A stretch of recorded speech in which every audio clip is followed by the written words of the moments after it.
تیرا پیارا تیرے دل میں ہی نہاں، تو اگر چاہیے کروں تجھ پر عیاں۔ اس کے عاشق ہیں حسینوں کے حسین، خوش ادا محبوب تر اور مہ جبیں۔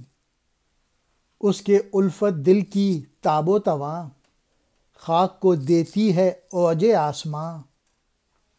جس سے خاک نجت تیز اتنی ہوئی، وجد میں افلاک سے اونچی گئی۔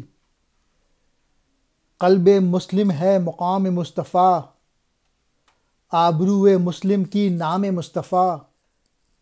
طور کیا ہے ان کے گھر کی خاک در، کعبے کا بیت الحرم ہے ان کا گھر۔ اور ابد ایک پل ہی ان کے وقت کا، ہے انہی کے دم سے اس کا ارتقا۔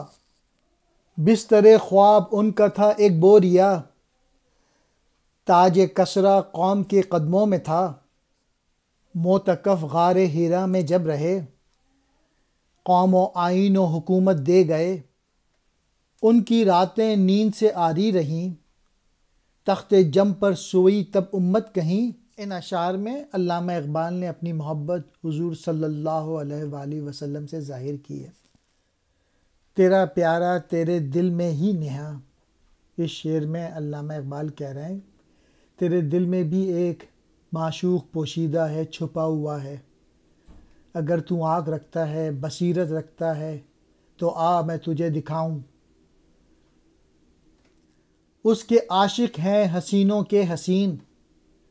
علامہ اقبال کہہ رہے ہیں کہ حضور صلی اللہ علیہ وآلہ وسلم کے عاشق حسینوں سے بھی کہیں زیادہ حسین، عمدہ، زیبا اور محبوب ہوتے ہیں۔ آپ سے پیار کرنے والے زیادہ حسین اور خوبصورت ہو جاتے ہیں۔ جیسے ہی ان عام حسینوں کا حسن ڈھلا، اس کے چاہنے والے پیچھے ہٹتے چلے جاتے ہیں۔ اس کے برعکس حضور اکرم کی ذات گرامی سے وابستگی ایک ایسے حسن سے عشق ہے جسے کوئی زوال نہیں۔ حضور اکرم صلی اللہ علیہ وآلہ وسلم سے عشق کی بنا پر عاشق ایک ایسے مقام پہ پہنچ جاتا ہے جہاں اپنے اعمال و کردار کی بدولت وہ دوسروں کا محبوب و مطلوب بنتا چلا جاتا ہے۔ تیسرے شعر میں کہہ رہے ہیں کہ نجد کی خاک حضور صلی اللہ علیہ وآلہ وسلم کے فیض سے حرکت پذیر ہو گئی۔ وہ خاک اس پر وجد کی کیفیت طاری ہوئی اور آسمانوں پر جا پہنچی۔ حضور صلی اللہ علیہ وآلہ وسلم سے عشق کی بدولت انسان کی نظروں میں ہر چیز حقیر ہو کے رہ جاتی ہے، اور بڑی سی بڑی طاقت بھی اس کے لیے کوئی وقت نہیں رکھتی۔ وہ باطل قوتوں سے بے خوف ہو کے ان کا مقابلہ کرتا ہے اور انہیں مٹا دیتا ہے۔ جس سے خاک نجد تیز اتنی ہوئی، وجد میں افلاک سے اونچی گئی۔ نجد کی سرزمین میں حضور اکرم صلی اللہ علیہ وآلہ وسلم کے فیض سے حرکت پذیر ہو گئی۔ وہ سرزمین وجد میں آئی اور افلاک پہ پہنچ گئی۔ عرب کی سرزمین جو حضور اکرم صلی اللہ علیہ وآلہ وسلم سے پہلے سراسر جہالیت میں ڈوبی ہوئی تھی، اور وہاں انسانی قدروں کا نام تک نہ تھا۔ حضور کی بعثت کے بعد آپ کی تعلیمات کے نتیجے میں عربوں کی زندگی میں ایک انقلاب آ گیا، اور یہی سرزمین اب ملت کا سرچشمہ بن کر بلند مرتبہ حاصل کر گئی۔ قلب مسلم ہے مقام مصطفیٰ، آبرو مسلم کی نام مصطفیٰ۔ مصطفیٰ صلی اللہ علیہ وآلہ وسلم کا مقام مسلمان کے دل میں ہے۔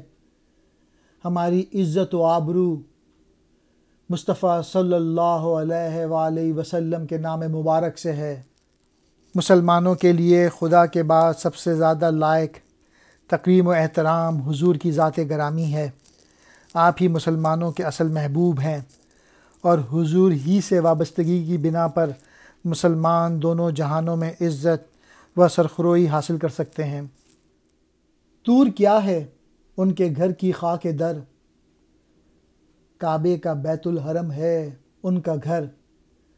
کوہ طور حضور صلی اللہ علیہ وآلہ وسلم کی دولت خانے کی گرد کی ایک لہر ہے، اور آپ کا شان مبارک کعبے کے لیے بیت الحرم عزت کا گھر کی حیثیت رکھتا ہے، اور ابد ایک پل ہی ان کے وقت کا ہے، انہی کے دم سے اس کا ارتقا۔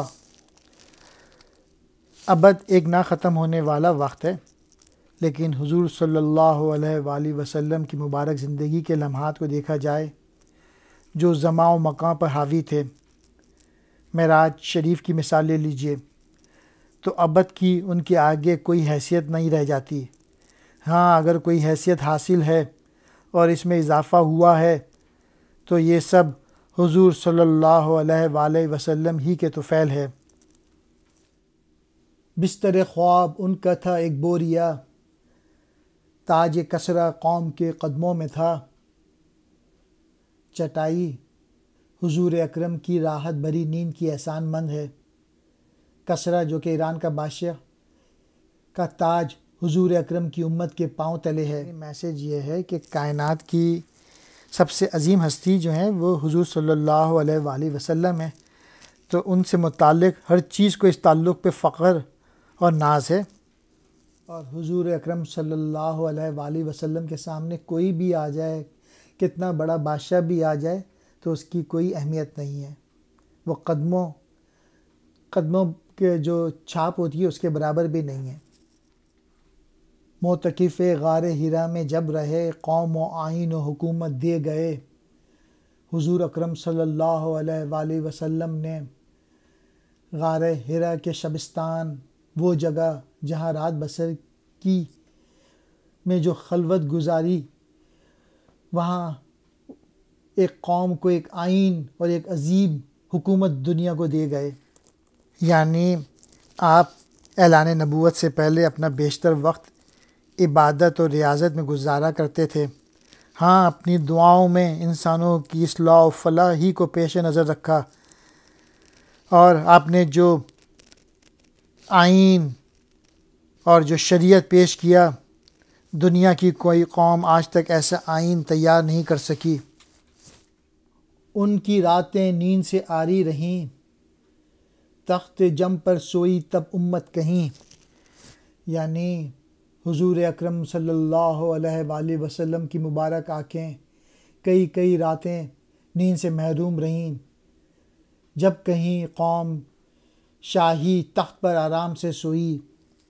یعنی حضور صلی اللہ علیہ وسلم کی مسلسل عبادت اور قوم کی عظمت کے لیے خدا کے حضور دعاؤں کے طفیل قوم اس عظمت و سربلندی تک پہنچی۔ نہا کہتے ہیں پوشیدہ چھپا ہوا، عیاں کروں تجھے دکھاؤں، خوب تر زیادہ حسین، خوش تر زیادہ اچھا، زیبا تر زیادہ خوبصورت، محبوب تر زیادہ پیارا۔ ہم دوش کہتے ہیں ہم پلہ برابر، ثریا آسمان پر ایک دوسرے قریب نظر آنے والے 7 ستارے جنہیں پروین بھی کہا جاتا ہے۔ نجد اونچی زمین، عرب کے ایک علاقے کا نام جو ایک ریگستانی علاقہ ہے اور حجاز سے جانب مشرق خلیج فارس تک پھیلا ہوا۔ خاک نجد سے مراد عرب کی سرزمین جو اسلام کا سرچشمہ ہے۔ فیض کہتے ہیں بڑا فائدہ، وجد کہتے ہیں ذوق و شوق، بے خودی کہتے ہیں آبرو کو۔ طور مشہور پہاڑ جہاں حضرت موسیٰ علیہ السلام جلوہ خداوندی سے بہرہ ور ہوئے۔ بیت الحرم، خانہ کعبہ، بیت اللہ۔